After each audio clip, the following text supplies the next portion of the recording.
Can everybody hear me? All right, good morning. My name is Mike Hall with United Fire. As you all know, we've installed a clean agent fire suppression in some of your critical areas. So we're going to start here with the cylinder. This is an FE25 clean agent cylinder, and these are located throughout your protected spaces. And this is what stores your gas, your chemical, that discharges through the pipe into the room if you have a fire in here, okay? So we've installed a gas called a Caro 25, or FE25, Fight calls it. It's made by DuPont, and the chemical name is HFC 125, so you'll probably see that on your sheet. You'll see FE25, and you'll also see it referred to as HFC 125. It'll be the same thing. A little bit about the gas. This is considered a direct halon replacement. So halon's no longer being manufactured. Some countries, they got to get rid of their halon. This is considered a direct halon replacement, okay? Meaning this can come right in halon's place and perform the same function, okay? A little bit about the gas on your sheet. HFC 125 is a fire suppression agent, environmentally acceptable replacement for halon, all right? Has a zero ozone depleting potential, low global warming potential, and a short atmospheric lifetime, all right? It's particularly useful and environmentally acceptable agent where cleanup or other media presents a problem, and that's the big thing, is cleanup. One of the big things. It's also a electrically non-conductive medium, which is good for what you guys have going on here. If this system goes off and floods this space, it won't hurt any of this equipment while it's running, okay? So it can protect a wide range of things, but it's real good for, you know, sensitive electrical equipment, all right? It's a colorless, odorless gas, all right? It's stored as a liquid, so inside of the tank it's a liquid in here. Electrically non-conductive, we went over that. It discharges as a gaseous vapor, has a very low boiling point, so as soon as it's exposed to air, it starts boiling, so it comes out of the nozzles and it comes out as a gas, okay? Zero ozone depletion, low global warming potential, leaves no residue. So after a discharge in here, you'll probably have paper and stuff, and you know, you might have stuff blowing around, but you come in here and nothing to clean up, okay? And your equipment will stay running the entire time, all right? HFC 125, it extinguishes the fire by heat absorption. So it literally cools the space enough to where the fire will stop burning. And it also interrupts the chemical reaction of a fire. It interrupts the combustion portion of the fire tetrahedron, all right? I want to point out, I want to make it very clear, if you guys are in the space working where the system discharges, it will not deplete the oxygen from the air. Okay, so you guys, if you're in the space and you can't get out, we do provide means for you guys to get out of the space, but if you're in the space and you can't get out, it will not hurt you, okay? Neither would halon, this won't do it either, okay? That was a big misconception in our field, was it depletes the oxygen, you're dead. Simply not the case, okay? Heat absorption chemically interrupts the fire, the combustion portion of the fire tetrahedron, if you're familiar with that, okay? Any questions about the gas?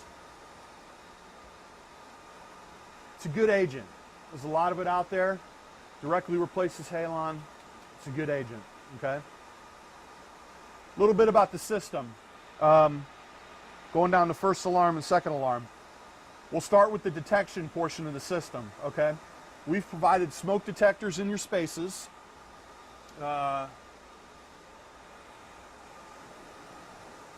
There's one back there on the wall. There's one right here, okay?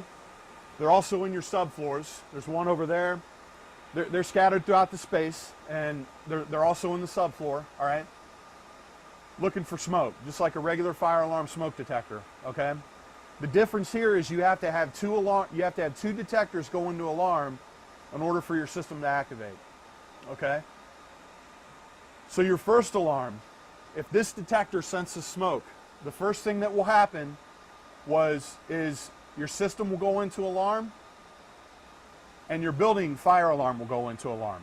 Okay? Think of this as a fancy pull station on the building fire alarm. If there's an alarm in here, the whole building's going to go off, just like you pulling a pull station on your way out the door. Okay?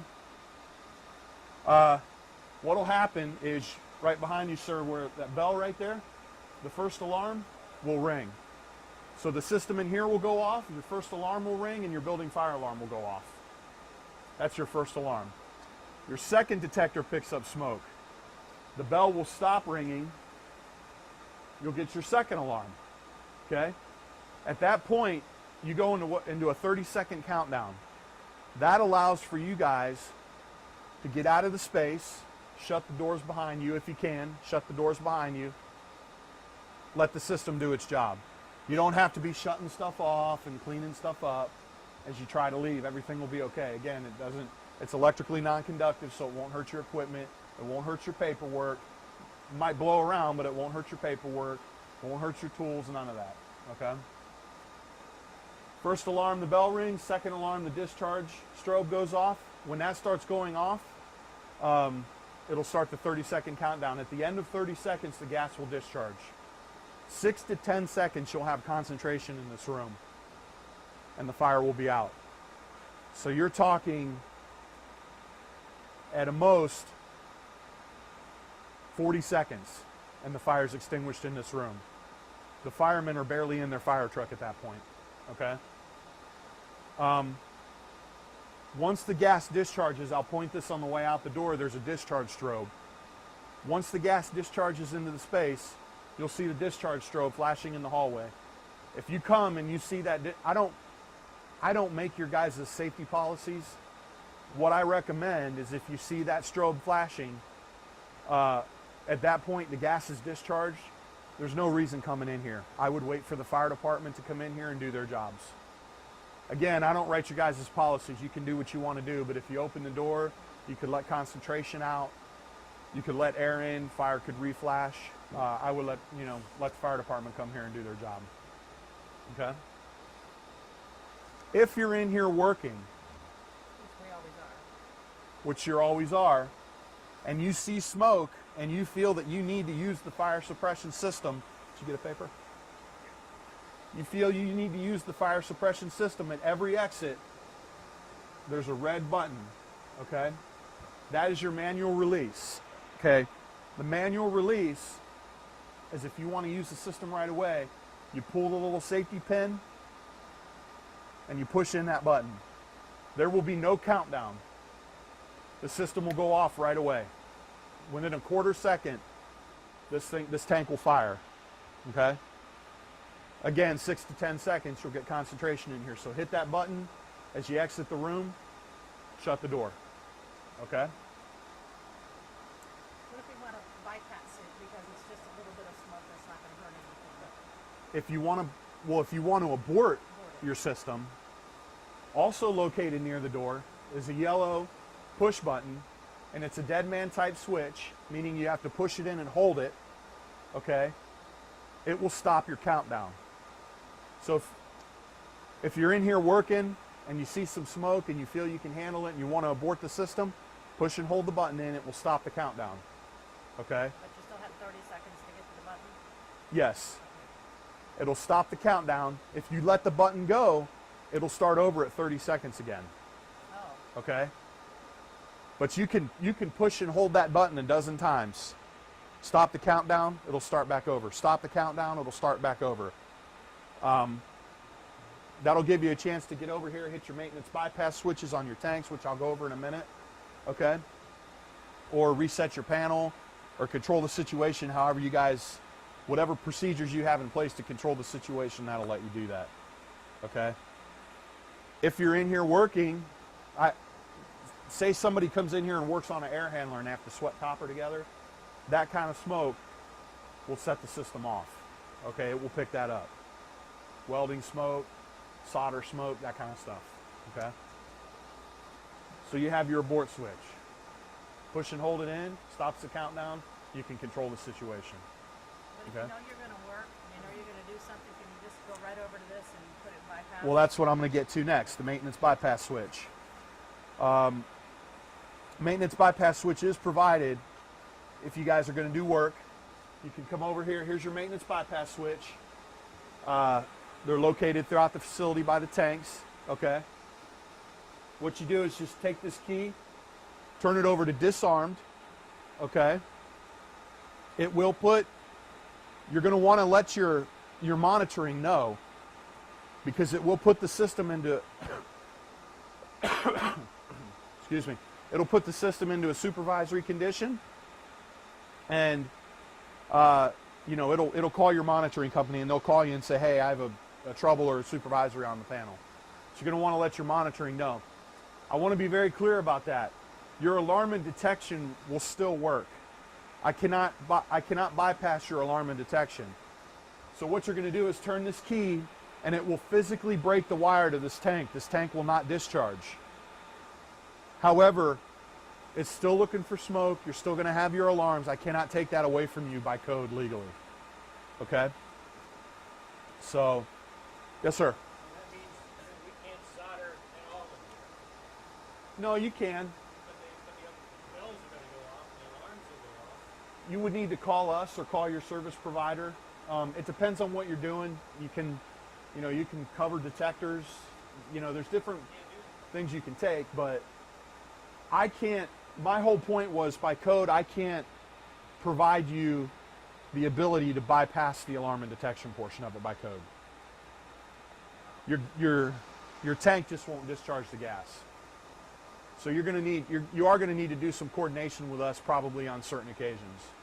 Yes, sir. I think his question is, we do that on a regular basis, sometimes a few times a week.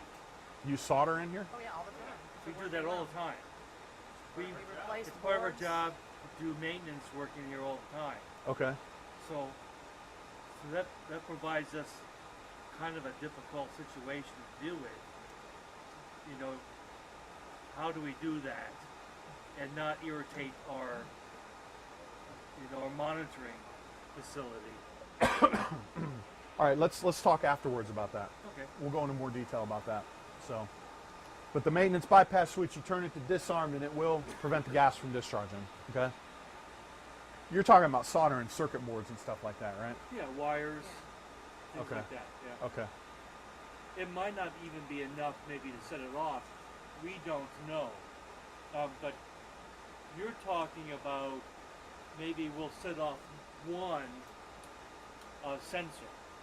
Yeah. But not one way over there to discharge. No. Like how sensitive are they? They're about 3 to 5%. Is that right, Willie? About 3 to 5%. If But it'll still turn the obscuration alarm of off smoke. in the building. so, but yeah, it could still set the alarm off in the building. And they'll We'll reduce set that. the first one off. The Yes. bell. But it that'll could, go the yeah. whole building wide though. That will set the whole building. So Could. you're in the It middle will. of a newscast and you got your alarms. One zone, Okay. and then all the other protected areas are one zone.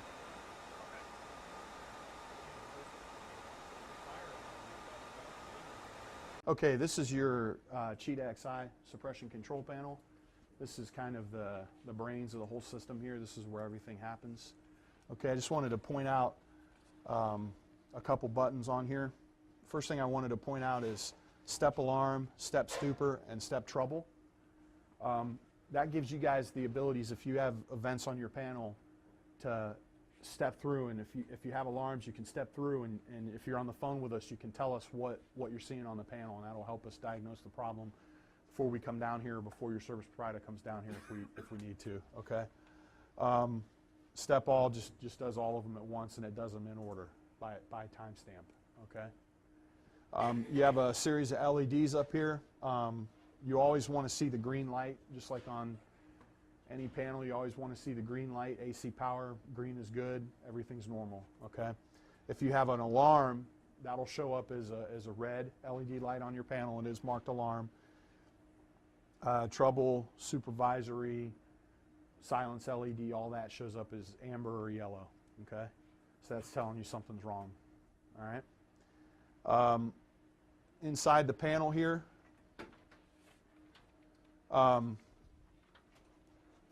never, ever, ever hit the drill button. Pretend it doesn't even exist. I don't even like them. I don't know why they put them on there, but that will activate all your outputs. So if you're over here fooling around and you push and hold that drill button, every output's going to go off. So it's going to dump your gas. It's going to do all of it. Okay.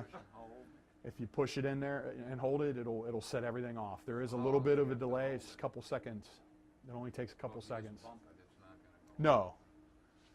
But pretend it doesn't even exist. Okay. I've had people go as far as cover it up even. All right. You have an acknowledge button. Your acknowledge just what that does is you're just acknowledging events at the panel. If you have a trouble and the panel's beeping, you're just saying, okay, I hear you, and you hit the acknowledge button, the panel will stop beeping, okay? Your silence button, all right, you do have the ability to silence your alarms. Your strobes will keep flashing, but you can silence your alarms, okay? Push and hold the silence button, okay? If you have other events come in, the alarm will go back off, but you can silence it, okay? And your reset button, when whoever's here is satisfied that all the events are cleared, you can push the reset button, all right, and it'll reset the panel and should go back to green, okay? And you're talking about for the entire building, not just... This is just the suppression systems. Okay. In both rooms. Yes. This is tied into your building fire alarm system, so anything that happens here, your building fire alarm system is going to see it. This is just for the suppression systems, okay, for the rooms. These buttons here, I wouldn't pay any attention to them. This is more for internal programming stuff for us. You guys aren't really ever going to have to mess with those buttons right now, okay? So if someone's holding the yellow button in, could someone else come back and push that reset, They could. and then it would kill the whole thing, right? It would reset. If it's a pull station, okay, if someone hits your pull station, your abort, you cannot abort in a pull station, Right. okay? Your pull station overrides everything. It overrides the time delay, and it overrides the abort, okay? So you cannot abort a pull station. If someone pushes the pull... Yellow button, that's what I'm saying. I'm sorry? You can't abort the yellow button, or, you know. The abort cannot... the pull station will override the abort. Yeah. If you're holding the abort button in, someone pulls a pull station, it'll override the abort. Yeah. Okay. Where was I going with that? I'm just interested in being able to shut that down in there if it should start. Probably the maintenance bypass would be a definite. The maintenance bypass you can hit Would because it physically breaks the wire. So if you're pushing the abort button, you can bypass the tanks at the same time. Physically breaks the wire, so you can do that. If you have an alarm and you're pushing the abort button, someone can come over here and reset it. If you have actual smoke inside of a detector head, don't be surprised if you hit the reset button and it goes back into alarm, because sometimes smoke will sit in those chambers if you don't have good air movement right there. So you might have to hit the reset button a couple times. That is completely normal. We do tests and inspections on these systems all day and fire alarm systems, and we blow smoke into the detectors to test them, and they go back into alarm. That's normal. So don't be surprised if the smoke's not cleared out and it goes back into alarm. If you reset your system, if someone has pushed a pull station and you manual station and you reset your system, and the manual station is not reset, it will go back into alarm. So you saw the key on the manual reset station there. By code, you have to have a key to reset that. That's why that key is there. So whoever's in charge of maintenance will probably want to take those keys and tuck them away somewhere. We have keys too. But you have to put the key in and turn it, and the button will pop back out, okay? There is a safety ring. It was kind of hard to show it in there. There is a safety ring on that pull station that you have to pull out, so that if someone accidentally leans against it, they're not going to push the button in by accident, okay? What other questions you guys have? So then, when during the evening, when the first alarm goes off in master control in the equipment room, Okay. and the bell goes off, one of her operators comes out and then looks over the room and sees nothing, no fire, maybe has detected something that is very minor, what should they do at that time? That's a fantastic question. What I recommend you do is come out here and silence your system, okay? Keep in mind, your audibles, your bell and your horn strobe are not considered life safety devices. Those are devices to let you know what stage of alarm you're in, whether it's first alarm or second alarm, okay? What I recommend is you come out here if you want to and silence your system. Do not reset the panel, okay? The fire department gets a little cranky, and it's not just Fort Myers, this is everywhere. Fire department gets a little cranky if an alarm goes off and the monitoring calls them and tells them to respond, and they come here and they can't determine what Right. put the system into alarm. Okay. Once they come and clear the area, then you can reset the panel. Now that bell is the alarm for just that room. Yes, Okay, so it's not for the whole building. correct. So then, at that point, they can silence it. So then, at that point, they see the second one go off, Right. but then they see nothing going on. So therefore, they should, at that point, go over and push the yellow button. Yes. And then they determine then there's nothing going on. Reset the counter, go over and disable the gas. But you have two people you need to. No. You they said don't- when you release They- that button. They you have to keep time to holding go it. over to, they have time to go Well- over to disable it. Yeah, that's up for you guys to determine. But Okay. yes, But they have time to go over just to turn the key. you could abort the system and you could bypass the tanks. But the You could alarm do will that. still go on. But your alarm and detection's still going off. Correct. The fire department's already on the way. That's why I recommend don't reset the system, because they're going to want to come here. They're going to want to look at the detectors. When that smoke detector goes into alarm, you're going to get solid LED. They're red, right? Yeah, solid red LEDs on those detectors. So you'll be able to walk the space or get in the subfloor and determine this detector is what went into alarm. And then you can do research in that area. What put this thing into alarm? Was it smoke? Did it come from somewhere? You know. Right, what I'm saying is, what should be so the second one went off, so they can go over and hold it in. Yes, and Keep interrupt it. the countdown. So they have a choice of calling someone to have someone come. They can have the next operator who's standing next to them come over, turn the key. Correct. Or they could actually walk over and turn the key themselves. They have 30 seconds to walk over and turn the key if they want. Correct. Which one should they do? Should they let it go? Should they let it go all the way 30 seconds till it goes off, or they should be holding it all the way until? Well, there's two answers to that question. If you push and hold that button, it's not going to count down to 30. As long as you're holding that button, it's not going to count down. As soon as you let it go, it's going to go back to 30. So what should they just stand there until when? Well, the second answer to that question is, remember, you're not going to be alone. The fire department's on the way. I'm sure this place is manned 24 hours a day, right? Yeah, someone's coming over. Someone's Doors are running. locked. Yeah. How are they gonna get in? The fire department? They have to have a key, no matter. Yeah, I'm sure you just have a Knox box out there.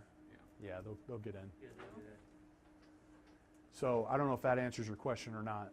So You can call someone, yeah, but okay. you're not going to be alone. If the system goes into alarm, the fire department's going to be here in a couple minutes. They're No on the matter- way. No matter if they let go of it or not. Yeah, I'm sure you're not in the building by yourself. Someone's going to come if it goes off.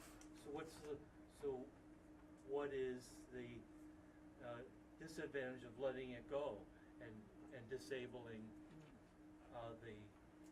You better have your running shoes on, because it's going to start back over at 30 seconds, and at the end of that 30 seconds, it's going to discharge. No, that's what I'm saying. Why not just simply let go of the button, go over and disabling the tank? You could do I that. was just saying, You're still gonna get the alarm though in the building. Yeah, but the gas isn't gonna come out. So what you should do then is probably come back here and silence this. Yeah. That's correct. You can silence this and silence your building fire alarm. And doing the silence, if you do, And forgive me, maybe go ahead. I'm sorry. oh no, System or what? But yeah, this has nothing to do with me. And all the rest of the building, that's not you either. No, that looked like a simplex panel you guys had when I walked in here. We're gonna get training on I that. saw the remote display on the wall out there behind the Yeah, and that's back in the reception area. hallways of one of the studios. Yeah, this operates exactly as what yours does in there. It does. It's the same exact thing. You got the signs for these, right? Yeah, I got it signed. There'll be a sign out there that'll indicate that when the light's flashing, the system's discharged. This is what I was telling you about. At the end of the 30 seconds, when the tank's discharged, this will start flashing. It's just my recommendation. You know what? The damage is done. The fire department's on the way. It's just my recommendation to let them come, and at that point, let them clear the space. There's no point at that point in running in there.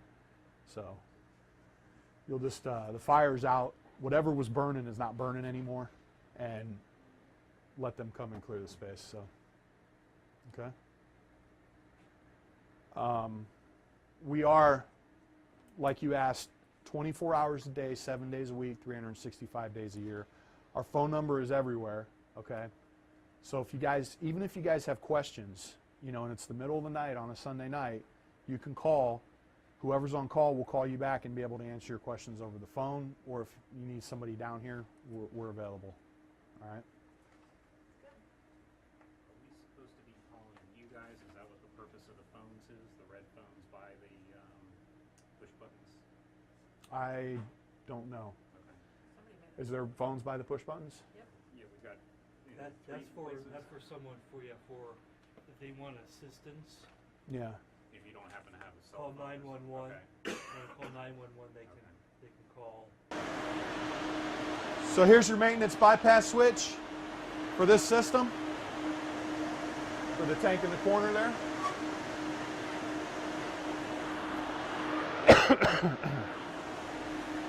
This is the ring I was telling you about. Just pull the ring out and push the button in. You got your abort station, your first alarm bell, your second alarm horn strobe. Will that break, or do you have to cut it? It'll break. If you come up here and pull it, it'll break. It'll snap off. But it's just to prevent somebody from accidentally pushing the button. Like if you lean against it.